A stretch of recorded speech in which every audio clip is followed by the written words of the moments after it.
Hi everyone, in today's video we'll see the recipe of chicken masala. Let's get started.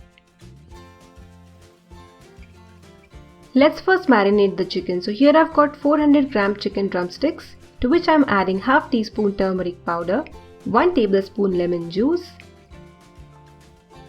1.5 tablespoon ginger garlic paste and 2 tablespoon curd.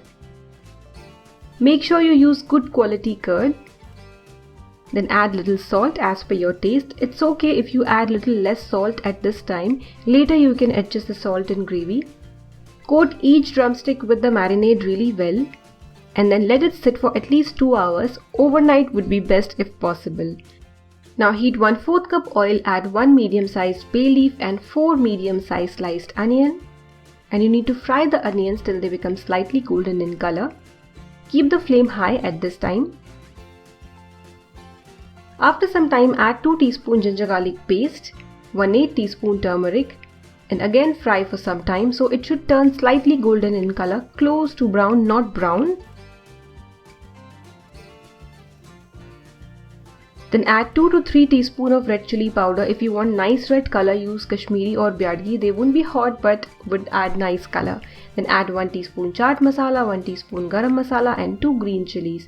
Make slit, that is cut in your green chilli. Saute for 10 to 15 seconds between low to medium flame. Then add the marinated chicken. Keep the flame high for initial 2 to 3 minutes. After that, you can lower the flame or keep the flame between low to medium. At this stage, you can add salt if required. Next, add tomato puree made from 1 medium-sized tomato. Give a good stir.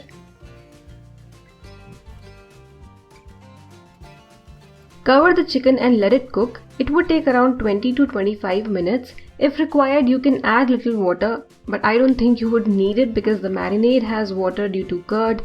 Then we've added tomato puree. Keep stirring in between. And when the chicken is almost done, add 1 tablespoon Kasuri Methi. Roast your Kasuri Methi on a pan and then rub between your palms while adding it to the kadhai to your chicken. If you want thick gravy, keep the flame high once the chicken is almost cooked and then keep mixing it so that the masala doesn't stick to the base. And there you go. It's ready. You can serve it with naan, roti, chapati, rice. If you like this recipe, give it a thumbs up and subscribe to the Terrace Kitchen for more such wonderful recipes. Do give this recipe a try and enjoy!